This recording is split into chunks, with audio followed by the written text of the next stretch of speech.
الحمدللہ رب العالمین والصلاة والسلام علی سید المرسلین اما بعد فاعوذ باللہ من الشیطان الرجیم بسم اللہ الرحمن الرحیم.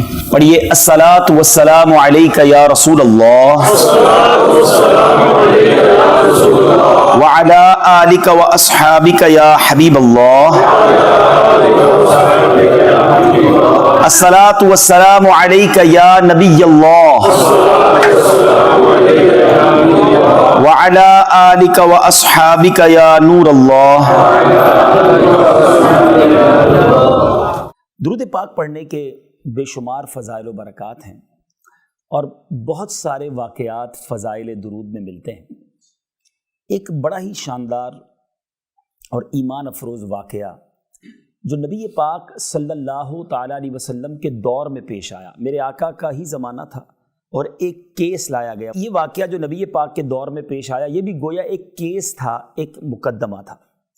پیارے آقا علیہ الصلوۃ والسلام کے پاس ایک شخص کو لے کر دو بندے آئے اور کہا حضور اس شخص نے ہمارا اونٹ چوری کیا ہے، کیمل جو ہے ہمارا اونٹ جو اس نے چوری کیا ہے اور آپ ہمارا فیصلہ کیجئے.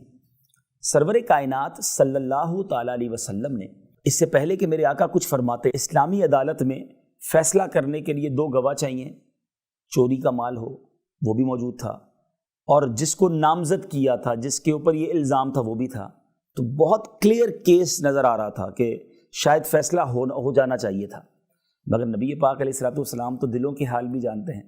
آقا علیہ الصلوۃ والسلام نے اس شخص سے کہ بتاؤ یہ جو تمہارے اوپر الزام لگایا ہے اپنی صفائی میں کچھ کہنا چاہتے ہو؟ اس صحابی رسول نے کمال کی بات کر دی. وہ کہتے ہیں یا رسول اللہ صلی اللہ تعالیٰ علیہ وسلم مجھ سے نہ پوچھیں کہ سچ کیا ہے، آپ اس اونٹ سے پوچھ لیجئے کہ بتا اس کا مالک کون ہے. ان کو یہ پتا تھا کہ میں اس دربار میں حاضر ہوں کہ جو زمین پر کھڑے ہو کر چاند کو اشارہ کریں وہ دو ٹکڑے ہو جاتا ہے، آقا پتھروں کو اشارہ کریں تو کلمہ پڑھنے لگ جاتے ہیں، درخت کو اشارہ کریں تو وہ زمین چیر کے آ جاتا ہے. تو نبی پاک تو سراپا معجزہ ہیں، تو صفائی دینے کی ضرورت ہی نہیں ہے، اونٹ سے ہی پوچھ لیجئے. سرور کائنات صلی اللہ تعالیٰ علیہ وسلم نے منع نہیں کیا، ڈینائی نہیں کیا کہ میں کیسے اونٹ سے بات کروں. اللہ کے حبیب وہ ہیں جو جانوروں کی بولیاں سمجھتے بھی ہیں اور آپ کے حکم سے جانور بولنا بھی شروع کر دیتے. نبی پاک نے فرمایا اے اونٹ بتا تیرا مالک کون ہے، ہو از یور اونر. وہ اونٹ کہتا ہے آپ اللہ کے رسول ہیں.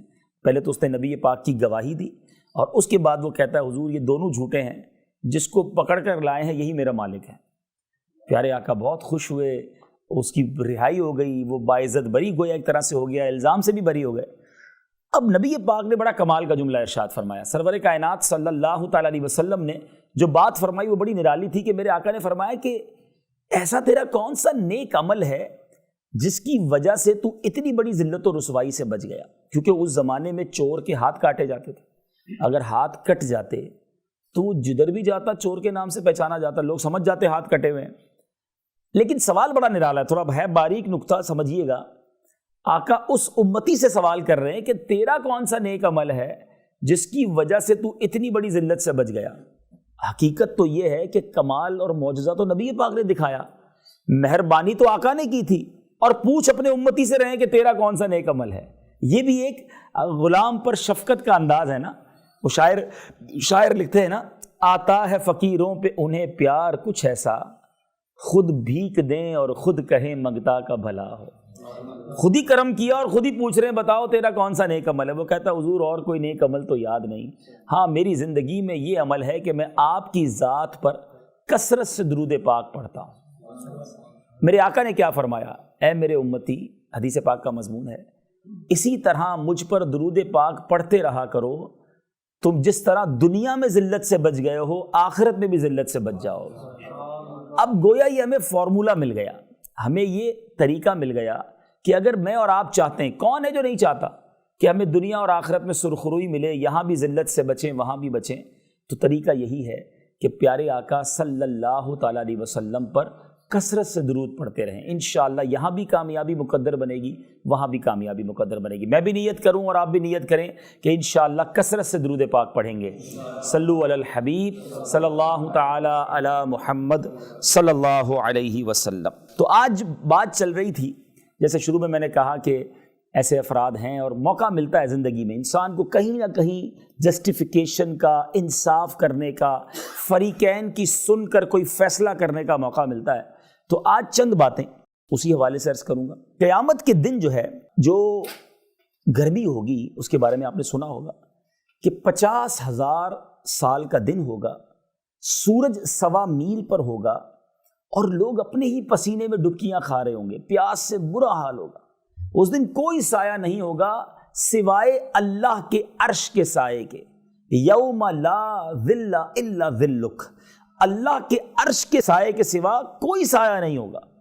تو اس دن کس کو سایہ ملے گا؟ 7 قسم کے لوگ نبی پاک نے بیان فرمائے۔ میں انشاءاللہ وہ حدیث بھی آج آپ کو سناؤں گا۔ یہ میرے بیان کا آج ٹاپک ہے کہ میں نے اور آپ نے آج یہ بھی چیک کر لینا ہے کہ قیامت کے دن عرش کا سایہ جن خوش نصیبوں کو ملے گا میں ان میں شامل ہوں کہ نہیں، اور اگر نہیں ہوں تو آج سے کوشش تو شروع کر دوں نا، آج سے وہ کام تو شروع کر دوں۔ اور جن لوگوں نے فیصلہ کرنا ہے، میں نے ٹاپک کیوں لیا کہ سرور کائنات صلی اللہ تعالیٰ علیہ وسلم نے فرمایا قیامت کے دن جب اللہ کے عرش کے سوا کوئی سایہ نہ ہوگا، حدیث پاک کا مضمون ہے 7 قسم کے لوگ ہوں گے، اس میں جو پہلا وہ شخص جس کو سایہ ملے گا نا وہ ہوگا عادل حکمران، عدل کرنے والا حکمران، صحیح فیصلہ کرنے والا، انصاف کرنے والا حکمران۔ خاندان کے بڑے، قبیلے کے بڑے یا اپنی کمیٹی وغیرہ کہیں نہ کہیں زندگی میں موقع ملتا ہے تو عدل کرنے والا انشاءاللہ قیامت کے دن اللہ کے عرش کے سائے میں ہوگا۔ اور اب ذرا سنیے کہ اسلام عدل کے بارے میں کیا کہتا ہے۔ سبحان اللہ۔ ایک بار مولا علی کرم اللہ تعالی وجہ الکریم، ان کا مرتبہ کون نہیں جانتا، شیر خدا ہیں، اور جس وقت امیر المومنین تھے آپ، ہیڈ آف دا اسٹیٹ، اس پوری مملکت کے سب سے بڑے عہدے پر آپ تھے، ٹھیک ہے نا۔ آپ نے ایک بار جنگ صفین کے لیے روانہ ہوئے تو آپ کی زرہ وہ جنگی لباس ہوتا تھا، آج کل بلٹ پروف جیکٹ ہوتا ہے، پہلے وہ لوہے کا پورا لباس ہوتا تھا، وہ آپ کا کہیں گر گیا۔ جب جنگ ختم ہونے کے بعد آپ کوفہ واپس آئے تو آپ نے وہی زرہ ایک یہودی کے پاس دیکھی، بازار میں اس کی دکان پر۔ تو آپ نے زرہ پہچان کر یہودی سے کہا یہ تو میری ہے، تمہارے پاس کیسے آ گئی؟ میں نے نہ کسی کو فروخت کی ہے نہ کسی کو تحفہ دیا ہے، تمہارے پاس کیسے پہنچ گئی؟ وہ کہتے ہیں تو میری ہے، میرے قبضے میں اور میری ہے۔ تو آپ نے فرمایا چلو قاضی کے پاس چلتے ہیں۔ آرڈر نہیں دیا کہ میں ہیڈ آف دا اسٹیٹ ہوں، امیر المومنین ہوں، یہ زرہ میری ہے، چھین لیتے۔ فوجی کو کہتے، اپنے سپاہی کو کہتے مارو اس کو 2 تھپڑ اور نکال لو، نہیں کہ چلو فیصلہ کرواتے ہیں۔ امیر المومنین اس یہودی کو لے کر جاتے ہیں قاضی شریح کے پاس۔ اچھا، قاضی شریح مسلمان ہیں، ظاہر امیر المومنین کے انڈر میں ہیں، لیکن قاضی کا ایک مقام ہوتا ہے، وہ کسی بھی اسٹیٹ پر اگر کوئی دنیا کا بڑا افسر بھی آ جائے تو اب اس کے نزدیک یہ دونوں برابر ہیں۔ تو قاضی شریح جس کو اپوائنٹ مولا علی نے کیا، جو نومینیشن ہوئی ہے وہ مولا علی کرم اللہ تعالی وجہ الکریم کی طرف سے ہوئی ہے، مگر اب یہ عجیب و غریب ڈیسیشن ہو گیا کہ امیر المومنین ایک یہودی کو، غیر مسلم کو لے کر آئے اور کہا کہ ہمارا فیصلہ کیجئے، میں کہتا ہوں کہ میری یہ ذرہ، یہ کہتا ہے اس کی ہے۔ تو قاضی نے کہا کہ امیر المومنین بتائیے کہ آپ کے پاس کوئی گواہ ہے، آپ کا دعویٰ ہے کہ یہ آپ کی ہے، یو ہیو اینی وٹنس؟ تو آپ نے کہا ہاں، میرا بیٹا امام حسن اور میرا غلام، اس کا نام کمبر، یہ دونوں گواہی دیں گے۔ تو قاضی شریح کہتے ہیں کہ باپ کے حق میں بیٹے کی گواہی معتبر نہیں ہے، آپ امیر المومنین ضرور ہیں، اور گواہی دینے والا کون؟ امام حسن، مرتبہ جنتی نوجوانوں کے سردار۔ مولا علی کون ہے کہ آقا علیہ الصلوۃ والسلام فرمائے میں علم کا شہر ہوں، علی اس کا دروازہ ہے۔ مگر اتنا بڑا جو ہے وہ مقام ہونے کے باوجود قاضی کیا کہہ رہا ہے کہ حضور بیٹے کی گواہی نہیں چلے گی۔ اب قاضی نے کیا کیا، اس یہودی کے حق میں فیصلہ دے دیا کہ due to lack of witness, گواہ موجود نہیں ہیں، اس لیے قانون کی روح سے یہ ذرہ تمہاری ہے۔ مولا علی کے حق میں فیصلہ نہیں دیا، مگر اس اسلامی فیصلے کا حال کیا ہوا، اس کا رزلٹ کیا آیا؟ وہ یہودی کہتا ہے کہ آپ امیر المومنین ہیں، آپ ہی مجھے قاضی کے پاس لے کر آئے، قاضی بھی مسلمان ہیں، مگر چونکہ گواہ نہیں تھا، قانون کے مطابق اس نے میرے حق میں فیصلہ دیا۔ بے شک یہی دین سچا ہے، میں گواہی دیتا ہوں اللہ کے سوا کوئی معبود نہیں ہے، محمد صلی اللہ علیہ وسلم اللہ کے آخری رسول ہیں۔ کلمہ پڑھ کر وہ یہودی مسلمان ہو گیا اور کہا حضور واقعی سچ تو یہی ہے کہ یہ ذرہ آپ ہی کی ہے، یہ ذرہ بھی آپ واپس لے لیجیے۔ میٹھے اسلامی بھائیوں، یہ واقعہ سنہرے حروف میں لکھے جانے کے قابل ہے۔ آپ ذرا سوچئے، کیا آج کے دور میں ایسا ہوتا ہے؟ جس کی لاٹھی اس کی بھینس، جس کی جناب طاقت ہے اس کا فیصلہ۔ کہیں نہ کہیں کسی نہ کسی موقع پر ہمیں زندگی میں فیصلہ کرنا پڑتا ہے، چاہے وہ اپنے ملازمین کے درمیان ہو، چاہے وہ اپنی فیملی کے درمیان ہو، چاہے دو میاں بیوی لڑ پڑیں، کہیں نہ کہیں آ کر ہمیں کوئی بات کرنی پڑتی ہے۔ اس وقت ہمارا مائنڈ سیٹ کیا ہوتا ہے؟ سب سے بڑا پرابلم تو یہ ہے کہ ہمیں علم بھی تو نہیں ہے نا۔ جو دماغ میں، جو ذہن میں آیا، یا جو باپ دادا کا طریقہ رہا ہے، جو ہمارے قبیلے کا طریقہ رہا ہے، وہ ہمارے یہاں جملہ کہتے ہیں ہمارا ریت رواج یہی ہے۔ میرا اور آپ کا ریت رواج نہیں چلے گا، اسلام کا طریقہ چلے گا۔ ابھی تھوڑی دیر پہلے ہی میں مفتی قاسم صاحب اللہ ان کو اور حیاتی دے اور زندگی دے، بڑی کمال کی بات ہے، کلپ پہ دیکھ رہا تھا، ان سے سوال کیا کسی نے، کیا اسلام ہماری مرضی کا نہیں ہو سکتا؟ تو آپ نے فرمایا اسلام مرضی کا نہیں ہو سکتا، کفر مرضی کا ہو سکتا ہے، کہ کفر تو نافرمانی کا نام ہے نا، جیسی نافرمانی کرو۔ اسلام اللہ اور اس کے رسول کی مرضی کا چلے گا، میری اور آپ کی مرضی کا کہ بلوچستان میں یہ چلتا ہے، ہمارے جناب فلاں قبیلہ ہے اس کا یہ رواج ہے، وہ نہیں چلے گا۔ ہم مسلمان ہیں، ہم نے ایمان لائے ہیں، ہم کلمہ پڑھا ہے، اب جو اللہ نے فرمایا، اس کے رسول نے فرمایا، وہ اسلام چلے گا نا، وہ طریقہ چلے گا۔ تو شریعت جو طریقہ بیان کرتی ہے، میں چند باتیں اور بھی عرض کروں گا کہ فیصلہ کرنے میں کن کن چیزوں کی رعایت کرنی ہے، کن کن چیزوں کو فوکس کرنا ہے، لیکن اس واقعے سے پہلے یہ تو پتہ چل جائے نا کہ بات انصاف کی کرنی ہے، طرفداری نہیں کرنی کہ میرے قبیلے کا ہے، میرے خاندان کا ہے، پرانا دوست ہے، بچپن کا گرائی ہے، اس کی تو بات ماننی پڑے گی، غلط ہے پھر بھی اسی کو سپورٹ کرنا ہے۔ ایسا کر تو جائیں گے، ہو بھی جاتا ہے، پیسے کھلا کر بھی فیصلے ہو جاتے ہیں، مگر یہ نا انصافی کرنے والا سوچے کہ قیامت کے دن اللہ کو کیا منہ دکھائے گا۔ اس دن مظلوم کا ہاتھ ہوگا اور ظالم کا گریبان ہوگا، اس دن نہیں بچ پائے گا۔ انصاف کے ساتھ کھڑے ہونا چاہیے، چاہے اس کے لیے کڑے فیصلے کرنے پڑیں۔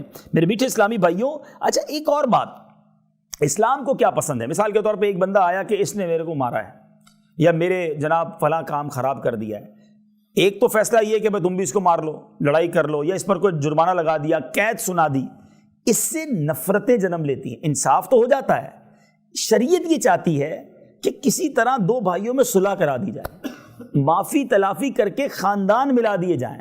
میں آپ کا نہیں کہتا، ورنہ ہم آئے دن اخبارات میں خبریں پڑھتے ہیں کہ فلاں قبیلے کے سردار بیٹھے، کسی نے ایک خاندان کا بندہ مار دیا تھا، دوسرے نے کہا تم بھی مار لو، فلاں کام کر لو، معاذ اللہ شادیاں بچوں کی کرا دی جاتی ہیں، چھوٹی چھوٹی بچیوں کو دے دیا جاتا ہے بدلے میں، کیونکہ اس نے اس خاندان کی بچی کے ساتھ کوئی غلط کام کیا تو اب تم بھی کر لو۔ یہ کون سا فیصلہ ہے؟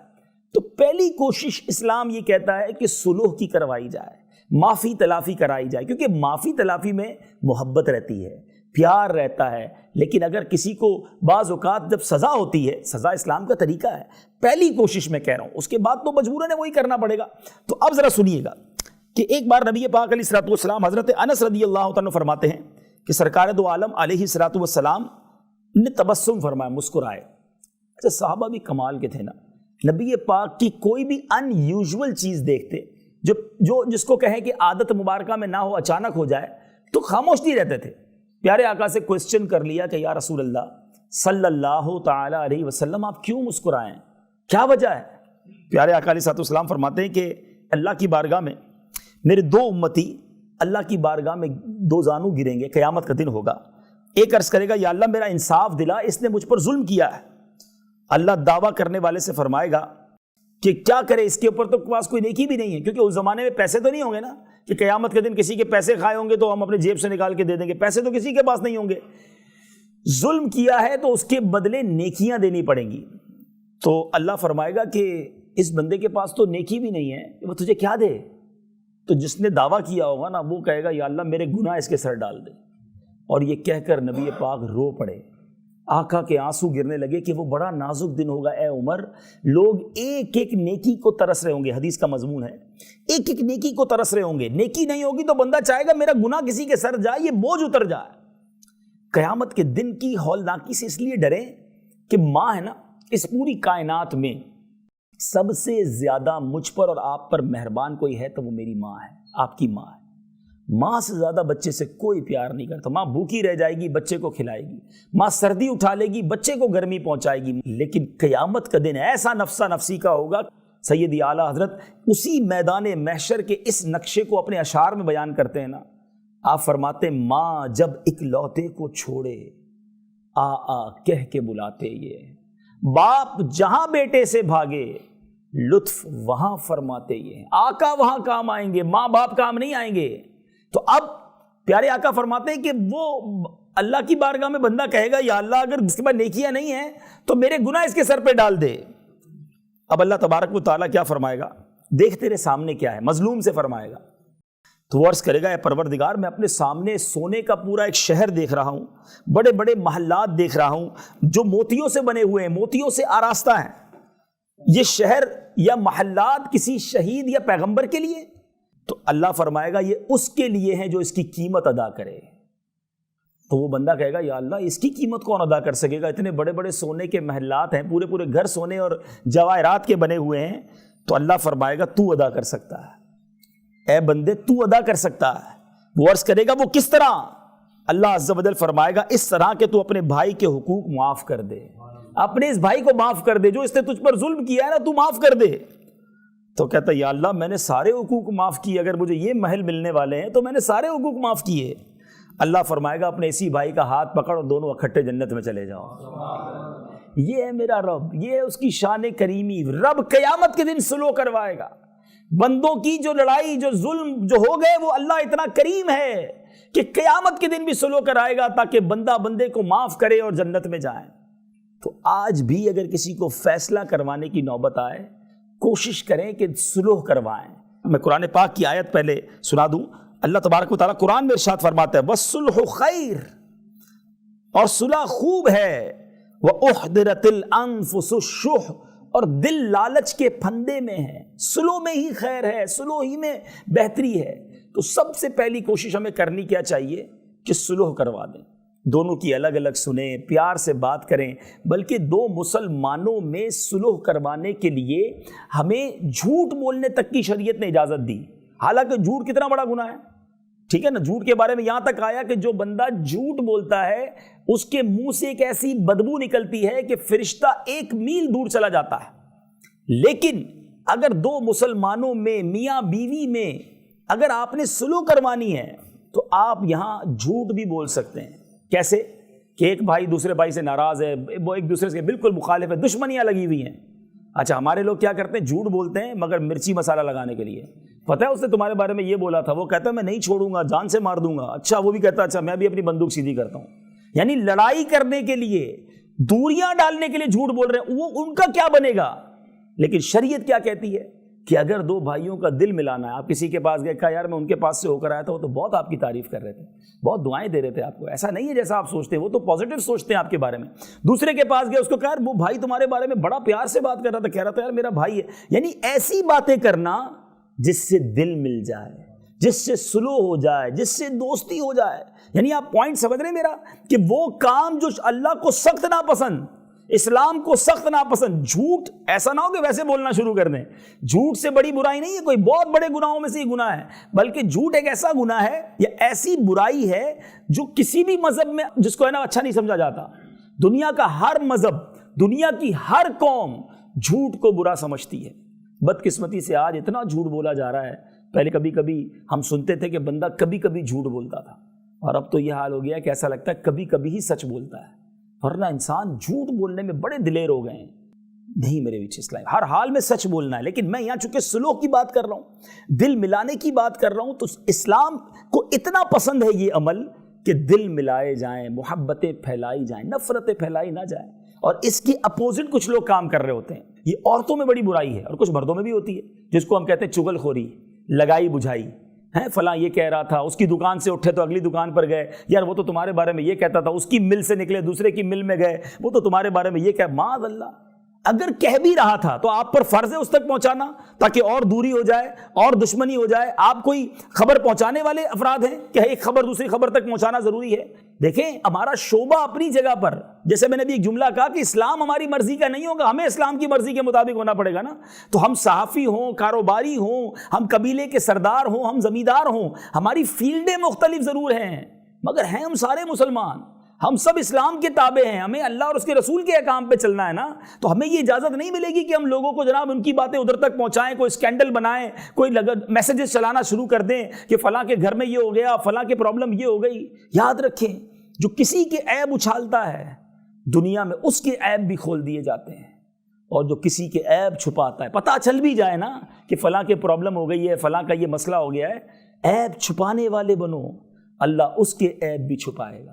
سچ بتائیے، اپنے آپ سے پوچھ لیتے ہیں، جو میرے اور آپ کے عیب ہمیں پتہ ہیں، وہ اگر لوگوں کو پتہ چل جائیں، ہم کسی کو منہ دکھانے جیسے رہیں گے؟ خود سوچیں، ایسی غلطیاں ہیں سب کی، اکیلے میں ایسے گناہ کیے ہیں، لوگ بڑا ہمیں اچھا سمجھتے ہیں، نیک سمجھتے ہیں، یہ کیا اللہ کی مہربانی ہے کہ اللہ نے میرے اور آپ کے عیب چھپائے ہیں۔ وہ جانتا ہے مگر پھر بھی چھپائے ہیں، وہ رب ہو کر چھپا رہا ہے، حالانکہ گناہ اس کے کیے ہیں، نافرمانی اس کی ہے، اور ہم بندے ہو کر کسی کا عیب پتہ چلے تو فوراً پھیلانے میں لگ جاتے ہیں، فوراً دوسروں کو بتانے میں لگ جاتے ہیں۔ نہیں میرے بیچ اسلام، یہ اسلام نہیں ہے۔ نرم ہو جائیں، لوگوں کے خیر خواہ ہو جائیں، صلح کروانے والے بنے، اچھا فیصلہ کرنے والے بنے، انصاف کرنے والے بنے، یہ شریعت چاہتی ہے، یہ اسلام کی خوبصورتی ہے۔ کسی کو فیور دے کر اگلے پہ ظلم کر دیں گے، یہاں تو چل جائے گا، یہاں لوگ نہیں بگاڑ سکتے۔ بعض اوقات کچھ لوگ اتنے پاورفل ہوتے ہیں کہ جن کا کوئی کچھ نہیں بگاڑ سکتا، مگر جس طرح میں نے شروع میں کہا کہ ایک دن آنا ہے جب مظلوم کا ہاتھ ہوگا، ظالم کا گریبان ہوگا، اور اللہ مظلوم کے ساتھ ہوگا۔ اللہ نے انصاف کرنا ہے، رب کریم ہے، وہ کسی کا حق ضائع نہیں فرمائے گا۔ آپ اعلیٰ حضرت امام اہل سنت کمال کی بات لکھتے ہیں، ڈر جانا چاہیے اس سے۔ آج لوگ کسی کی زمین رکھ لیتے ہیں، پیسے نہیں دیتے۔ سیدی اعلیٰ حضرت فرماتے ہیں جو کسی کے 3 پیسے، I am not talking about million rupees اور 10 ملین روپیز اور لاکھوں روپے کی بات نہیں کر رہا، صرف 3 پیسے جان بوجھ کر دبا لے، بروز قیامت اسے 700 مقبول با جماعت نمازیں دینی پڑ جائیں گی۔ ان 3 پیسوں کے بدلے نمازیں کتنی؟ 700، وہ بھی مقبول اور با جماعت۔ شاید یہ تو پوری زندگی میں ہمارے پاس نہیں ہوں گی۔ جو لاکھوں روپے دبا بیٹھا، جو زمینیں کھا بیٹھا، جو حساب کتاب بناتا ہی نہیں کسی کا، کہتا ہے بس ٹھیک ہے یہی لے جاؤ۔ کاروباری لوگوں کا ایک اور عجیب سا ٹرینڈ ہے، مثال کے طور پہ 2,05,720 روپے بل بنا، بھائی ٹھیک ہے یار 2 لاکھ لے لو بھائی، اچھا چلو 2,05,000 لے لو، 720 تو گئے، کیسے گئے بھائی؟ ایک ایک روپیہ دینا پڑے گا اگر کسی کا آپ پر آتا ہے۔ وہ معاف کر دے الگ بات ہے، معاف دل سے کوئی نہیں کرتا، مجبوراً بیچارہ کہتا ہے چلو بھائی اگلا مال بھی دینا ہے، اگلا سودا بھی کرنا ہے، ماننا پڑے گا صاحب کی۔ یہ آپ نے اس کے پیسے رکھ لیے، اور قیامت کے دن اگر وہ کھڑا ہو گیا تو آپ کیسے جواب دیں گے؟ چھوٹی چھوٹی چیزوں کا تو خیال ہی کوئی نہیں کرتا۔ فروٹ والے کی دکان پہ جائیں گے، 1 کلو فروٹ لیا، ایک امرود اٹھا کے ویسے ہی کھا لیا، ویسے ہی بیر اٹھا کے، اجازت لیا آپ نے؟ یہ ایک ایک دن کا آپ نے وہ واقعہ سنا ہوگا سیدی غوث اعظم رضی اللہ عنہ کے والد کا، کہ وہ ایک سیب کا حق بخشوانے گئے تھے، اور کتنے کتنے سال باغ کی رکھوالی کی ایک سیب کے لیے، اور آج یار لوگوں کو پرواہ کوئی نہیں ہے۔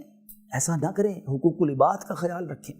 تو بہرحال میں دوبارہ اس پہلی حدیث پر آتا ہوں، انصاف پر کچھ بات ہو گئی، کہ قیامت کے دن اللہ کے عرش کا سایہ جن 7 قسم کے لوگوں کو ملے گا، اس میں پہلا وہ شخص ہوگا کہ جو عدل کرنے والا حکمران ہوگا۔ اللہ مجھے اور آپ کو ہمیشہ عدل کرنے والا بنائے، ہم سے کبھی نا انصافی نہ ہو۔ نہیں آتا عدل کرنا، شریعت کے اصول ہے۔ میں ایک رسالہ، ایک کتاب مجھے جب یہ بتایا گیا تو میں نے اسی کتاب سے کچھ یہ بیان تیار کیا۔ اس کتاب کا نام ہی فیصلہ کرنے کے مدنی پھول، نام ہی کتنا پیارا ہے۔ دعوت اسلامی نے ہر موضوع پر ہمیں کتاب دی ہے نا، فیصلہ کیسے کرنا ہے، اس سے پہلے کیا کیا خیال رکھنا ہے، اس کی 5 تو مین پوائنٹس ہیں۔ چلے وہ سرسری بتا دیتا ہوں کہ جب بھی کسی کا فیصلہ کرنا ہونا تو اب کیا کریں کہ ان دونوں کے درمیان 5 چیزیں غور سے سن لیں۔ اپنے پاس دونوں کو بیٹھنے کا ایک جیسا موقع دے۔ پتہ چلا جو دوست ہے اس کو تو کرسی پہ بٹھایا، اور جو اس کا ملازم ہے اس کو زمین پہ بٹھا لیا، بولا ہاں بتاؤ بھائی، آپ بھی بتاؤ آپ بھی بتاؤ، پہلے ہی آپ نے ناانصافی کر دی۔ ایک جیسے طریقے سے دونوں کو بٹھائیں۔ دوسری بات، ویسے ہی ایک دوسرے کو بات کرنے کا موقع دیں، جتنی دیر اس کو دی ہے دوسرے کو بھی اسی پیار اسی عزت کے ساتھ اس کی بات سنیں۔ تیسری بات، دونوں کی طرف برابر متوجہ رہے، ایکولی فوکسڈ، ایک کو سن رہا ہے دوسرے کی سن ہی نہیں رہا۔ چوتھا، کلام سننے کے لیے ہر ایک کے ساتھ ایک ہی جیسا طریقہ رکھے۔ اور 5واں، فیصلہ کرنے میں حق کا ساتھ دے، جو حق ہے اس کا ساتھ دے۔ ایسے عجیب عجیب فیصلے ہوئے ہیں اسلام میں۔ ایک بڑا ہی پیارا واقعہ میں پڑھ رہا تھا کہ یہ حدیث پاک ہے، نبی پاک علیہ الصلوۃ والسلام نے یہ بیان کیا صحابہ سے۔ حضرت ابو ہریرہ اس حدیث کے راوی ہیں، صحیح مسلم کی حدیث ہے۔ حدیث کا مضمون آپ دیکھیں، پہلے کے لوگ کیسے تھے۔ ایک بندے نے ایک دوست سے زمین خریدی، پیسے دے دیے، زمین لے لی۔ زمین میں اس نے کام کروانے کے لیے جب اس کی کنسٹرکشن وغیرہ کے لیے کھڈا وغیرہ کیا، اندر سے ایک برتن نکلا اور اس کے اندر گھڑا بڑا سا تھا جس میں پورا سونا بھرا ہوا تھا۔ ہم تو کہیں لاٹری لگ گئی بھائی، پلاٹ لیا، سونا بھی مل گیا۔ یہ کیسا دور تھا کہ وہ بندہ پہلے والے کے پاس گیا، کہتا جناب میں نے آپ کی زمین لی تھی، اس میں سونا نکلا، یہ سونا آپ کا ہے۔ دوسرا کہتا ہے نہیں بھائی میں نے زمین بیچی ہے، سونا بیچا نہیں، یہ تیرا ہے۔ ان دونوں کا کانٹراڈکٹ کیا ہوا؟ ان دونوں کے درمیان تنازع یہ ہوا، وہ کہتا ہے سونا تیرا ہے، وہ کہتا نہیں تیرا ہے۔ ہمارے یہاں لڑائی یہ ہوتی میرا ہے بھائی، میری زمین سے پیسے تو دے دیے تھے نا۔ یہ دل تھا لوگوں کا۔ اب یہ مقدمہ گیا قاضی کے پاس، اب بتائیے ایسا پاسبل؟ نبی پاک فرما رہے ہیں کہ یہ دونوں پہنچ گئے قاضی کے پاس، زمین والا کہتا ہے بھائی یہ سونا تیرا ہے، اور جس کا سونا وہ کہتا ہے بھائی تیرا ہے۔ ان دونوں کے درمیان بحث ہو رہی ہے۔ قاضی بھی کمال کا، کہتا بتاؤ تمہاری اولاد ہے؟ ایک کہتا ہاں میرا بیٹا ہے، دوسری کہتی ہاں میرے پاس میری بیٹی ہے۔ کہا ایسا کرو دونوں کی شادی کرواؤ اور یہ سونا ان کو دے دو۔ دونوں کے پاس رہے۔ لیکن آپ سوچئے کہ یہ کیسا دور تھا اور کس طرح کے، جس کو کہ صاف دل کے لوگ تھے کہ میرے اوپر کسی کا حق نہ آ جائے۔ اللہ کرے میرا آپ کا یہ ذہن بن جائے کہ میرا اگر کسی نے رخ بھی لیا نا اس کو معاف کر دوں، لیکن کسی کا مجھ پر نہ آ جائے، ورنہ میں قیامت کے دن کیسے جواب دوں گا؟ 5 10 15 100 روپے بھی ہوئے تو جواب دینا مشکل پڑ جائے گا، ادھر تو ہزاروں لاکھوں کا معاملہ ہوتا ہے۔ تو یہ مائنڈ سیٹ اللہ کرے ہمارا بن جائے۔ تو بہرحال پہلا وہ شخص 7 لوگوں میں سے جس کو اللہ کے عرش کا سایہ ملے گا وہ ہے عادل حکمران۔ عدل کریں گے نا انشاءاللہ، اور اس میسج کو فارورڈ بھی کریں، اس میسج کو عام کریں۔ نمبر 2، دوسرا وہ نوجوان جس کی جوانی اللہ کی اطاعت میں گزری۔ جس نوجوان کی جوانی اللہ کی اطاعت میں گزرے گی، عبادت میں گزری، اس کو اللہ کے عرش کا سایہ ملے۔ نوجوان آج کے دور میں کہتا ہے جناب جوانی تو عیاشی کے لیے ہے، انجوائمنٹ کے لیے ہے، بڑھاپے میں اللہ کر لیں گے۔ تو کیا نوجوان نہیں مرتا؟ کیا ہمارے سامنے جوانوں کے جنازے نہیں اٹھ رہے؟ ہمیں یہ سوچنا چاہیے کہ ہمیں اپنی جوانی کو اللہ کی اطاعت میں گزارنی ہے۔ جو جوانی میں گناہ کرتے ہیں وہ قیامت کے دن اللہ کو کیا منہ دکھائیں گے؟ جوانی میں تو انسان کے اعضاء سلامت ہیں، بڑھاپے میں تو عبادت کا ویسے بھی انسان کے پاس ہمت نہیں بچتی ہے۔ اور کچھ لوگوں نے بڑا باقاعدہ پلان کیا ہوا، جب بھی ان کو کہنا بھائی نماز کیوں نہیں پڑھتے، آپ سنت پر عمل کیوں نہیں کرتے، آپ حرام کام کیوں نہیں چھوڑتے، تو کہتے ہیں بس یہ 40 45 سال تک تھوڑا سا کر لوں، اس کے بعد میں نے اللہ ہی کرنا ہے۔ تو کیا آپ کے پاس گارنٹی ہے کہ آپ 50 ایئرس تک پہنچیں گے؟ ہیں پر آپ کے پاس یہ گارنٹی ہے کہ آپ زندہ رہیں گے؟ آپ میں اتنے سارے پڑھے لکھے لوگ بیٹھے ہیں، کوئی ہے جو کل تک زندہ رہنے کی مجھے گارنٹی دے دے؟ کوئی ایک ہے آپ میں سے؟ نہیں ہے نا۔ ہمیں تو ابھی یہاں سے اٹھ کر گھر زندہ جائیں گے یہ نہیں پتا۔ آگاہ اپنی موت سے کوئی بشر نہیں، سامان 100 برس کا ہے، پل کی خبر نہیں۔ جب پل کی خبر نہیں ہے تو کل کی پلاننگ کیوں کر رہے ہیں؟ ابھی توبہ کرنی ہے نا، ابھی اللہ کو راضی کرنا ہے۔ اسی آسرے میں کئی لوگ دنیا سے چلے گئے کہ توبہ کر لوں گا، نماز شروع کر دوں گا، گناہ چھوڑ دوں گا، بس ذرا گھر بنا لوں، مجھے پتا ہے میں غلط کام کر رہا ہوں لیکن ایک ذرا فیکٹری سیٹ ہو جائے اس کے بعد میں نے توبہ ہی کرنی ہے۔ بھائی یہی تو شیطان چاہتا ہے کہ آج نہ کرو، کل کی پلاننگ کرو، 5 سال بعد کی پلاننگ کرو اور دنیا سے چلے جاؤ، بغیر توبہ کیے چلے جاؤ۔ اللہ کے عرش کا سایہ اس نوجوان کو ملے گا جس نوجوان کی جوانی عبادت میں گزری۔ اور آپ اگر تھوڑا سا توجہ دیں دعوت اسلامی کے مدری ماحول پر، میں کہتا ہوں دنیا میں کوئی ایسا ماحول نہیں ہے جس میں لاکھوں نہیں کروڑوں نوجوان ہیں، اور کروڑوں نوجوان اسلامی بھائی اور اسلامی بہنیں اس بھری جوانی میں جنہوں نے توبہ کی ہے، جو گناہوں میں نہیں نیکیوں میں زندگی گزار رہے ہیں، جو نماز پڑھ رہے ہیں، جو سنتوں پر عمل کر رہے ہیں۔ کیا ان نوجوانوں کا دل نہیں چاہتا انجوائے کرنے کا، ہے فیشن اپنانے کا، معاذ اللہ گندے برے کام کرنے کا؟ شیطان تو سب کے دل پر حملہ کر رہا ہے نا، مگر کمال یہ ہے کہ یہ نوجوان شیطان سے مقابلہ بھی کر رہے ہیں اور اللہ کی رضا والے کام کر رہے ہیں۔ ہم اور آپ بھی اس ماحول میں آئے، مرنا ہم نے بھی ہے۔ تیسرا وہ شخص جس کو اللہ کے عرش کا سایہ ملے گا، میرے آقا فرماتے ہیں وہ شخص جس کا دل مسجد سے نکلنے کے بعد بھی مسجد کی طرف لگا رہے، نکلے مسجد سے پھر دل چاہے مسجد میں جانے کو۔ اب ایسے کتنے ہیں؟ ابھی تو دھکا مار کے ایسا لگتا ہے مسجد میں بھیجنا پڑتا ہے، جمعے والے دن مسجد نظر آتی ہے، وہ تو ہمارا بس نہیں چلتا ورنہ اپنی گلی گلی میں کہیں گھر میں ہی جمعہ پڑھ لیں، لیکن جانا پڑتا ہے مسجد میں اس لیے جمعے کو لوگ جاتے ہیں، ورنہ پورا ہفتہ مسجد کا منہ نہیں دیکھتے۔ یہ درست نہیں ہے میٹھے اسلامی بھائی۔ آج مسلمان مسجد میں جاتا ہے اور ایسے نظر آتا ہے جیسے مچھلی پانی سے باہر ہے، بالکل بے چین ہے، جلدی جلدی گھڑی دیکھ رہا ہے، یار کب جماعت ختم ہو، فوراً باہر نکلوں۔ دعا بھی نہیں کرتے، ابھی امام صاحب نے سلام پھیرا اور باہر جانے والوں کی لائن شروع ہو گئی۔ کسی دن امام صاحب سے 2-4 منٹ جماعت لیٹ شروع ہو جائے، پھر دیکھیں جناب امام صاحب کو پکڑ لیں گے لوگ۔ 3 منٹ آپ نے جماعت لیٹ کی، آج آپ نے اتنی لمبی دعا کروا دی۔ اللہ کے بندوں، اگر 2-3 منٹ اللہ کے گھر میں اور بیٹھنے کو مل گیا تو یہ اچھا ہوا یا غلط ہوا؟ تمہاری سانسیں اللہ کے گھر میں گزر گئیں، رحمتوں والی جگہ پر گزر گئیں. وہی بندہ بار کچہری میں 1 گھنٹہ بیٹھ جائے گا دوستوں کے ساتھ، مسجد میں 3 منٹ جماعت کیوں لیٹ ہوئی اس پر اس کو اعتراض ہوگا. ہونی نہیں چاہیے جماعت، ٹائم پہ ہی ہونی چاہیے، لیکن اپنے دل سے پوچھے نا کہ مجھے اگر تھوڑا ٹائم مسجد میں اور لگ گیا تو یہ اچھا ہوا یا برا ہوا. بیسٹ پارٹ ایک حدیث سناتا ہوں. اللہ کے حبیب علیہ الصلوۃ والسلام فرماتے ہیں پوری کائنات میں، حدیث کا مضمون ہے، اللہ کے نزدیک زمین پر سب سے بہترین ٹکڑا جو ہے وہ مسجد ہے، اور اللہ کے نزدیک سب سے برا حصہ جو زمین پر ہے وہ بازار ہے. بازار کو کیوں کہا گیا؟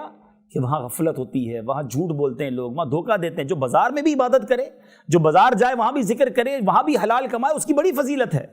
لیکن آج ہمارا بازار میں وقت زیادہ گزرتا ہے، مسجد میں وقت نہیں گزرتا. تو خدارا اپنا کنیکشن مسجد سے بڑھائیے. آپ اللہ کے مہمان بنتے ہیں. مسجد کس کا گھر ہے؟ ذرا جواب دیجیے گا. اللہ کا گھر. مجھے بتائیں جو اللہ کے گھر میں گیا وہ کس کا مہمان بنا؟ اللہ بغیر خوش کیے واپس بھیجے گا، وہ جھولی بھر کے بھیجے گا، وہ مرادیں عطا فرمائے گا، وہ تمہیں راضی کر کے بھیجے گا. جاؤ تو صحیح نا. ادھر جا کے بھاگنے کی پڑی ہوتی ہے، ادھر جا کے ٹینشن ہوتی ہے.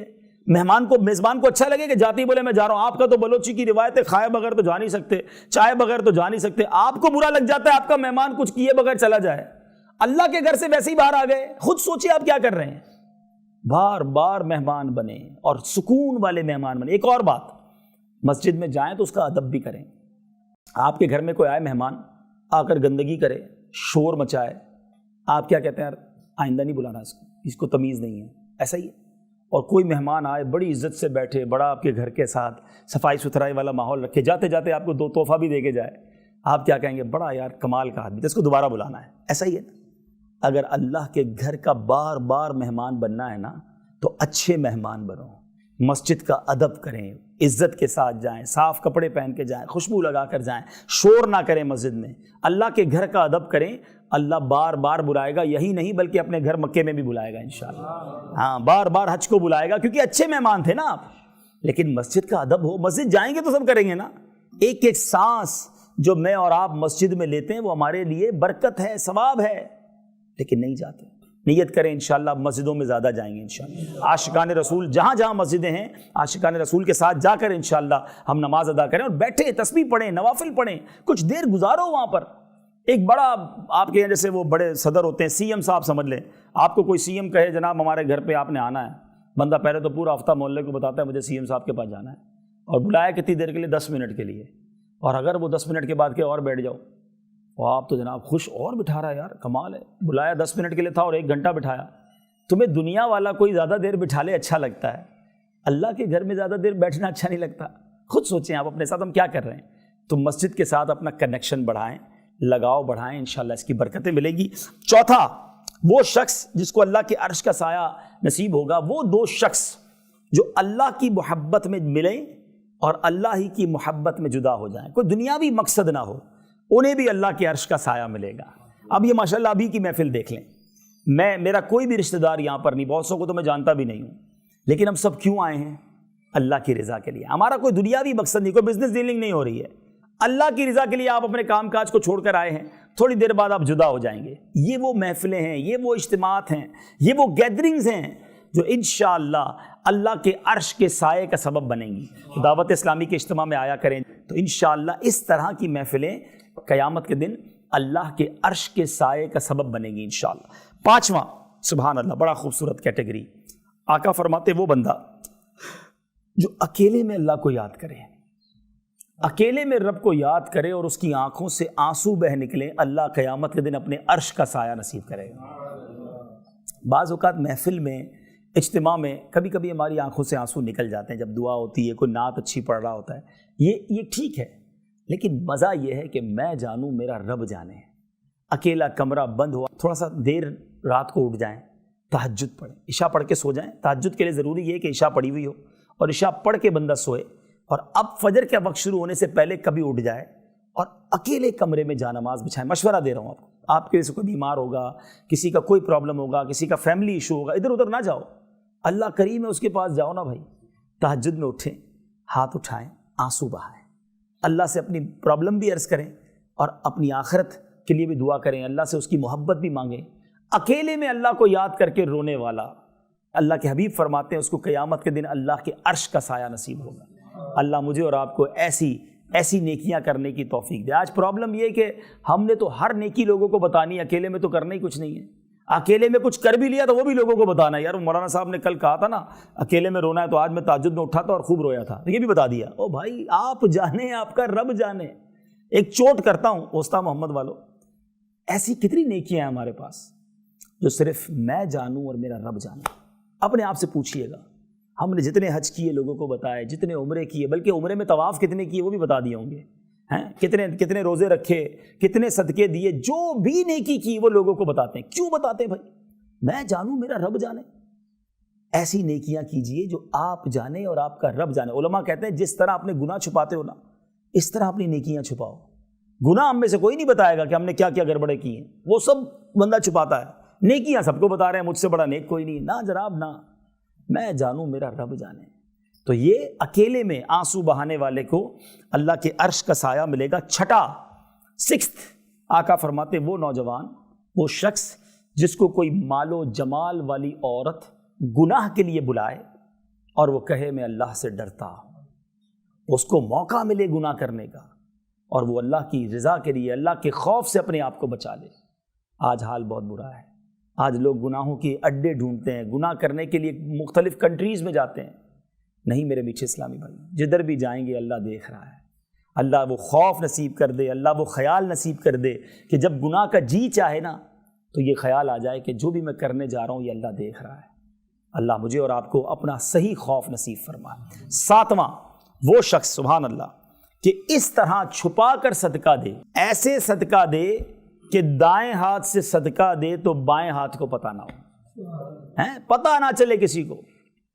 ادھر بائیں ہاتھ کو تو شاید پتہ نہیں ہوتا، مگر پورے بلوچستان کو تو پتہ ہوتا ہے۔ صدقہ دیں گے تو مسجد میں اعلان خاص طور پہ کروانا ہوگا، حضرت ذرا امام صاحب اعلان کریں، فلاں حاجی صاحب نے پنکھے لگائے ہیں، اللہ ان کو جزائے خیر دے، فلاں نے کولر لگایا ہے، خاص والی دعا کیجیے گا، امام صاحب ذرا پیسے زیادہ دیے ہیں۔ اپنے دل سے پوچھیں یہ کیوں کرواتے ہیں ہم؟ تاکہ نمازیوں کو پتہ چلے میں جانوں میرا رب جانے۔ میں نے کہا نا یہ ہے مشکل، آسان نہیں ہے، بلکہ کتنا مشکل ہے میں آپ کو بتاتا ہوں۔ ایک بار فرشتوں کے اندر یہ ڈیبیٹ شروع ہو گئی، بحث ہو گئی کہ اللہ کی سب سے مضبوط مخلوق کون سی ہے، طاقتور کریشن۔ تو فرشتوں نے کہا پہاڑ بڑے زبردست مضبوط ہیں، اللہ نے زمین میں گاڑ دیا اس کو، زمین ٹھہر گئی ہے۔ دوسرے نے کہا لوہا تو پہاڑ بھی کاٹ دیتا ہے۔ تیسرے فرشتے نے کہا نہیں جناب، آگ تو لوہے کو بھی پگھلا دیتی ہے۔ چوتھے نے کہا پانی تو آگ کو بھی بجھا دیتا ہے۔ اگلے نے کہا نہیں، ہوا پانی کو بھی لے جاتی ہے۔ کنفیوزڈ ہیں، کیا مخلوق طاقتور ہے، کون سی زیادہ پاورفل ہے؟ اللہ سے عرض کی مولا تو ہی بتا دے تیری سب سے زیادہ طاقتور مخلوق کون سی ہے؟ اللہ فرماتا ہے میرا وہ بندہ جو دائیں ہاتھ سے صدقہ کرے اس کے بائیں ہاتھ کو پتہ نہ چلے، وہ میری سب سے طاقتور مخلوق ہے۔ اس کا مطلب یہ بڑا دل گردے کا کام ہے، اٹس ناٹ ایزی۔ پیٹ میں درد شروع ہو جاتا ہے، ادھر نیکی کری ادھر ٹینشن شروع، بتاؤں کیسے، بہانہ نکالوں، کوئی بات گماؤں، کچھ تو کروں یار تاکہ بتا دوں۔ یہ کیوں خیال آتا ہے کہ بتا دوں؟ وہ آج کل وہ کہتے ہیں نا، ہم میسج کرتے ہیں تو لکھا ہوا آتا ہے میسج ڈیلیورڈ۔ جب تک وہ نیکی ڈیلیورڈ نہیں ہوتی نا ہمیں چین نہیں آتا۔ کسی طرح اس کو پتہ چل جائے میں نے روزہ رکھا ہے، میں نے تہجد پڑھی ہے، میں نے مسجد کو صدقہ دیا ہے، میرے پاس ایک غریب ملازم تھا میں نے اس کا گھر بنا دیا، کوئی نہ کوئی بات نکال کر گما پھرا کر بتانی ہے۔ ہمارا یہ اصل میں تجربہ ہے نا، ہم تو ملتے رہتے سارا سال ہی لوگوں سے، ہم کسی کے گھر جائیں، آفس پہ جائیں نا چائے پینے، ملاقات کرنے، تو وہ شروع ہو جائیں گے الحمدللہ 2006 میں حج بھی کیا، اللہ نے بڑا کرم کیا، 2010 سے ہر سال سرکار کرم کرتے ہیں، رمضان میں عمرے پہ جاتا ہوں، رجب شعبان رمضان کے اللہ نے کرم کیا، روزے بھی رکھے ہیں، ہمارے محلے میں مسجد ہے اس کو بھی ہم نے بنایا ہے، ہر سال جناب غریبوں کی شادی کراتے ہیں۔ بندہ پوچھے یار کس نے پوچھا ہے آپ سے ساری باتیں؟ کیوں آپ 15 سال کی نیکیاں 15 منٹ میں بیان کرنا چاہتے ہیں؟ اچھا ایک چوٹ کرنے والی بات، آپ کو یہ تو یاد ہے کہ 10 سال پہلے آپ نے حج کیا تھا، کل جھوٹ بولا تھا یہ یاد ہے؟ آج صبح گھر سے نکلے تھے اور آنکھوں نے حرام دیکھا تھا وہ یاد ہے؟ 10 سال پرانی نیکی 10,000 لوگوں کو بتا چکے، روزانہ گناہ کرتے ہو وہ یاد رکھا، اس کی توبہ کی، وہ کسی کو بتایا؟ سوچئے، چوٹ کر رہا ہوں۔ سیدنا حسن بصری رحمۃ اللہ تعالی علیہ سے بچپن میں غلطی ہوئی تھی، آپ جب بھی کوئی نیا لباس سلواتے نا اس کے کالر پر وہ گناہ لکھواتے تھے اور اس کو دیکھ کر رویا کرتے تھے کہ مجھ سے غلطی ہوئی تھی۔ آج ہم نے سارے گناہ بھلا بیٹھے، نیکیاں ساری یاد رکھی ہیں. یہ شیطان کا وار ہے. فرسٹ آف آل وہ ہم سے نیکیاں کرنے نہیں دیتا, روکتا ہے. کر لیں تو ضائع کروانے میں لگا دیتا ہے. اللہ کرے دل میں اتر جائے میری بات. تو آج یہ میں بھی ذہن بنا لوں, آپ بھی ذہن بنا لیں. ان 7 قسم کے لوگوں میں اگر ہم نہیں ہیں, آپ نے وہ لسٹ سن لی, تو آج سے پلان کیجئے, عادت بنائیے کہ کسی طرح کسی 7 کیٹیگریز میں سے ایک میں تو آ جاؤں نا, کہ اللہ کے عرش کا سایہ نصیب ہو جائے. اللہ مجھے اور آپ کو ایسے اعمال کرنا نصیب فرمائے. اور جب بھی انصاف عدل کرنے کا موقع ملے, اللہ ہمیں انصاف کرنے والا بنائے, فیصلہ صحیح کرنے والا بنائے, ظلم سے بچائے. اور یہی دعوت اسلامی کا میسج ہے, علم دین پھیلانا, لوگوں میں یہ شعور پیدا کرنا کہ ہمارا قرآن کیا کہتا ہے, ہماری حدیث کیا کہتی ہے, ہمارا اسلام کیا کہتا ہے. صلو علی الحبیب صلی اللہ تعالی علی محمد صلی اللہ علیہ وسلم.